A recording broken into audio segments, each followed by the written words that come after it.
مثلاً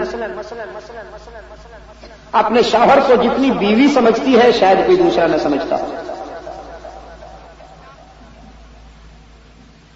پھر خادم خاص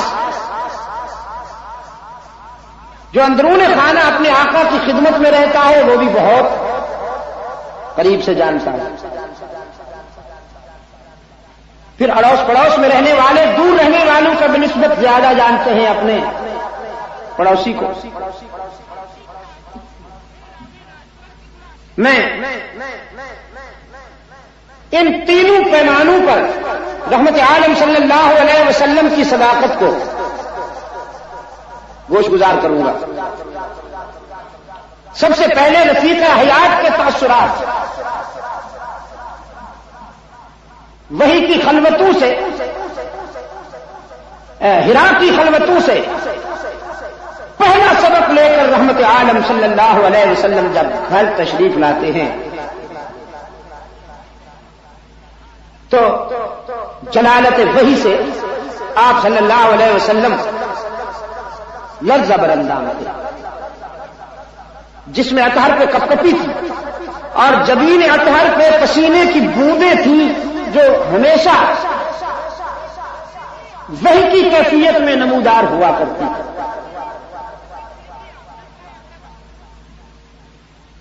قرآن کریم اللہ کا کلام ہے.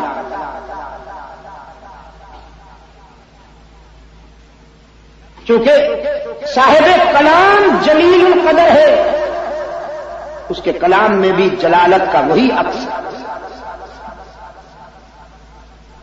قرآن میں ارشاد ہوا، خود رب العالمین فرماتے ہیں، فرمایا لو انزلنا هذا القرآن على جبل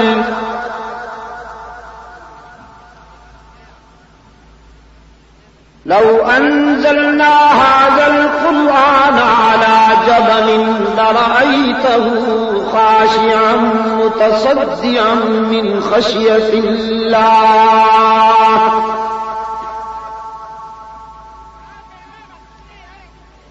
اگر ہم قرآن کریم کو کسی مضبوط پہاڑ پر نازل کریں تو وہ بھی کانپ کانپ کر ریزہ ریزہ ہو جائے. دھرتی کے سینے پر کوئی پہاڑ اتنا مضبوط اور مستحکم نہیں جو قرآن کی ہیبت کو برداشت کر سکے. لیکن قلب رسول میں اللہ نے یہ وسعت رکھی ہے کہ جہاں قرآن سما سکے.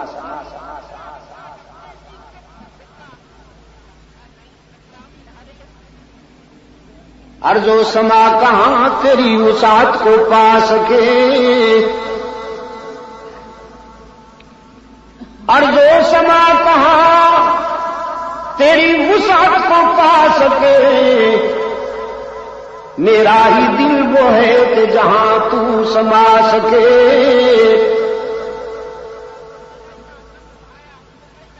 وحی کا پہلا سبق لے کر اللہ کا معبود خانوادہ رحمت میں آئے، گھر میں تشریف لائے.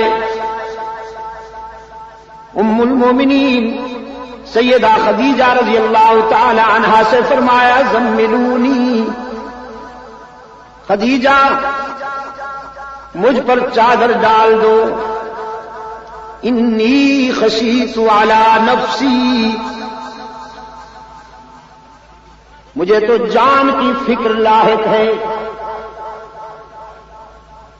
سیدہ خدیجہ رضی اللہ تعالی عنہا نے اللہ کے محبوب پر چادر بھی ڈال دی، کمبل بھی اڑا دیا، سرہانے بیٹھ گئی. اب تأثرات سنیے. فرماتی ہیں کلا واللہ لا یخزیک اللہ ابدا انک لتصل الرحم وتحمل الکل وتکسب المعدوم وتقری الضیف وتعین علی نوائب الحق. میرے آقا مجھے اس کی جلالت کی قسم ہے کہ آپ کو کبھی نقصان نہیں پہنچ سکے گا. آپ کوئی لاوارث تو نہیں. آپ کے اخلاق یہ ہیں کہ آپ صلہ رحمی کرنے والے ہیں، توڑنے والوں سے جوڑنے والے ہیں.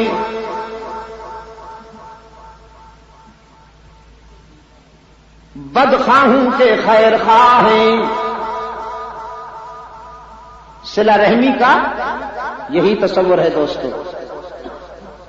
سل من قطع کا، جو تم سے توڑے تم اس سے جوڑو، جو تمہیں پتھر مارے تم اسے دعائیں دو، جو تمہیں گالیاں دے تم اس کی خیر خواہی کرو. سرکار دو عالم صلی اللہ علیہ وسلم کے اخلاق کا پہلا پرتاؤ جو خدیجہ کی حساس نگاہوں نے محسوس کیا وہ یہی تھا کہ آپ صلہ رحمی کرنے والے ہیں، آپ کمزوروں کا بوجھ اٹھانے والے ہیں، آپ مہمان نواز ہیں، آپ لوگوں کی گمشدہ چیزیں ان کے گھروں تک لوٹانے والے ہیں، اور آپ حق و صداقت کا پرچم اونچا رکھنے والے ہیں. 5 خوبیاں بیان کی سیدہ خدیجہ رضی اللہ تعالی عنہا. یہاں پر ایک تطبیق ہو گئی ہے، ضمنی طور پر ایک اور رخ بھی عرض کرتا جاؤں.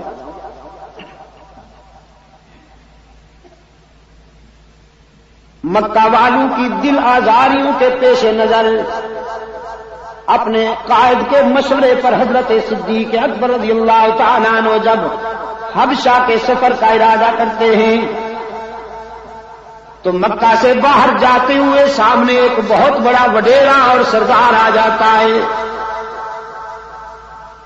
ابن دغنہ مشرک تھا. ابن دغنہ نے پوچھا ابو بکر کہاں؟ صدیق اکبر رضی اللہ تعالیٰ عنہ نے فرمایا چونکہ ہمارا یہاں رہنا تمہیں گوارا نہیں تو ہم حبشہ کی طرف جانا چاہتے ہیں. بے ساختہ ابن دغنہ نے رک کے کہا مثلوں کا لا یخرج یا ابا بکر، تم جیسے لوگ نکالے جانے کے قابل نہیں ہوا کرتے. جن آبادیوں سے تم جیسے لوگ چلے جائیں وہ آبادیاں تو ویرانہ بن جاتی ہیں.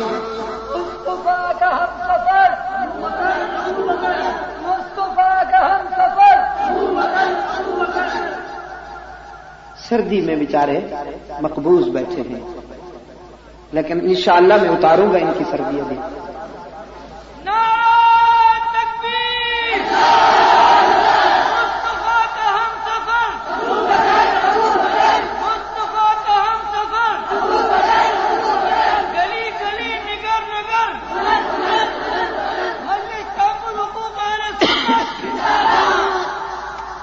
مثلوں کا لا یخرج، ابو بکر تم جیسے لوگ نکالے جانے کے قابل نہیں ہوتے. اب بے ساختہ ابن دغنہ کے تاثرات سنیے. کہتا ہے انک لتصل الرحم وتحمل الکل وتقری الضعیف وتکسب المعدوم وتعین علی نوائب الحق. جو 5 خوبیاں خدیجہ کی حساس نگاہوں نے استاد کے اخلاق میں دیکھی تھیں وہی 5 خوبیاں ہو بہو ابن دغنہ نے شاگرد کے اخلاق میں محسوس کی. اسے کہتے ہیں فنا فی الرسول، فنا فی الشیخ ہونا. یہ بیوی کے تاثرات تھے. بیویاں اتنی جلدی نہیں مانا کرتی. یقین فرمائیے سارا جہان کسی کی عظمت کا قائل ہو جائے، بیوی بہت کم ہوتی ہے. عزیز دوست، وہ میں ایک سنایا کرتا ہوں حکایت سی. ایک علاقے میں اللہ والے کا بڑا احترام کیا جاتا تھا، لوگ بہت ہی اسے رسپانس دیتے تھے، لیکن اہلیہ ان کی ہمیشہ تنقید کرتی رہتی تھی. مسلح توڑنے کے سوا تو تمہیں اور کوئی کام نہیں، پڑے رہتے ہو ہر وقت. اللہ سے دعا کرتا تھا وہ مظلوم روشن ضمیر کہ الہ العالمین اس کوتاہ نظر کو بھی نگاہ عطا کر کے یہ مجھے پہچان لے کہ گھر کی جو اپوزیشن پیدا ہو گئی ہے یہ تو ختم ہو. اللہ نے کرم کیا، ایک دن قوت پرواز دی، اڑتے ہوئے گھر کے سامنے گزرے. دوسرے لوگوں نے بھی دیکھا، ان کی رفیقہ حیات نے بھی دیکھا. چند لمحوں بعد جب گھر پہنچے تو بیوی کہنے لگی تو بڑا ولی بنتا ہے. ولی ہوں تو ایسے، سبحان اللہ، بن پروں کے آج میں نے دیکھا اللہ کے ایک کامل بندے کو اڑتا ہوا جا رہا تھا. ایمان تازہ ہو گیا، آنکھوں کو ٹھنڈک نصیب ہوئی. سبحان اللہ. یہ مظلوم کہنے لگا اچھا تو اڑنے والے کو پہچانا تھا؟ وہ یہ ناچیز تیرا خاون تو تھا، تیرا شوہر تو تھا، پہچانا نہیں تو نے؟ فوراً بدل گئی، کہنے لگی اچھا تو تھا. وہ میں پہلے سمجھ گئی جو ٹیڑھا ٹیڑھا اڑ رہا ہے وہی نکھٹو ہوگا.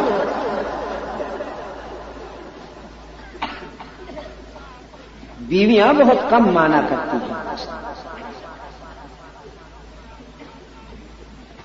لیکن سیدہ خدیجہ رضی اللہ تعالی عنہا نے اپنے مثالی شوہر کے اخلاق کا جو پرتو دنیا انسانیت کے سامنے پیش کیا، اس کا کیا جواب ہو سکتا ہے؟ اب خادم کی سنیے.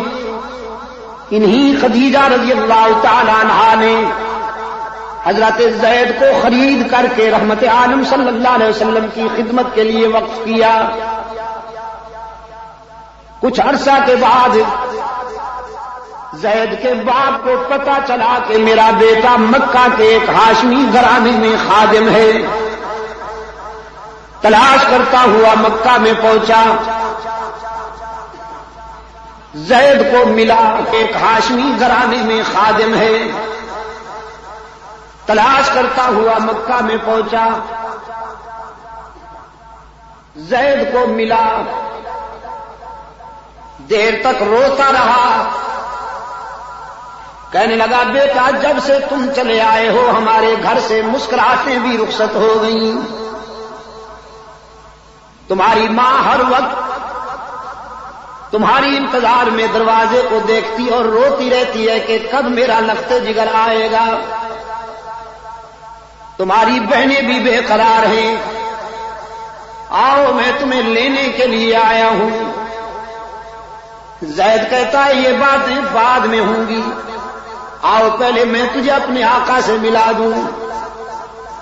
باپ کی انگلی پکڑ کر رحمت عالم صلی اللہ علیہ وسلم کی بارگاہ میں لایا. بڑی تکریم سے، بڑے اعزاز سے اللہ کے محبوب نے اپنے خادم کے باپ کو خوش آمدید کہا. زید کا باپ کہتا ہے اللہ کے محبوب میں اپنے لخت جگر کو لینے کے لیے آیا ہوں.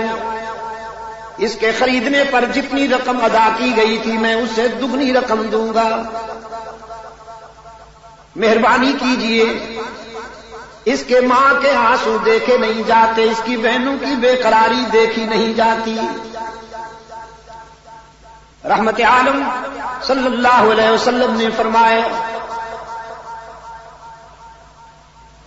ہم کوئی معاوضہ نہیں لیں گے، ہم تو اپنے زید کو تحائف دے کر رخصت کریں گے. لے جا سکتے ہو تم، میں نہیں روکوں گا. زید کو کیوں روکوں؟ میں تو وصل کرنے آیا ہوں، فصل کرنے نہیں آیا. میں جوڑنے آیا ہوں، توڑنے نہیں آیا، میں تو ملانے آیا ہوں، جدا کرنے نہیں آیا۔ لے جاؤ زید کو، لیکن بس ایک شرط ہے کہ زید بھی جانے پہ راضی ہو، جبر نہ کیا جائے۔ باپ نے بیٹے کی طرف دیکھا، نگاہیں کہہ رہی تھی لخت جگر اب تو کوئی رکاوٹ باقی نہیں رہی، چلنا چاہیے۔ لیکن زید نے بھرپور انداز میں اپنے آقا کی طرف دیکھا اور پھر فیصلہ کرنے میں کوئی دیر نہ کی۔ کہنے لگا باپ سے میری والدہ کو سلام کہیے گا، میری بہنوں کو بھی سلام کہیے گا، سب کو چھوڑ سکتا ہوں لیکن رحمت عالم صلی اللہ علیہ وسلم کے دامن کو نہیں چھوڑ سکتا۔ یہاں تو مجھے وہ شفقت ملی ہے جو فدری ہاتھوں میں بھی نہیں ہو سکتی۔ عائشہ صدیقہ نے مجھے وہ پیار دیا ہے جو مامتا سے بھی میسر نہ آئے۔ سارے رشتے اس قرب پہ قربان کر دیں، سارے تعلقات اس رفاقت پہ قربان کر دیں۔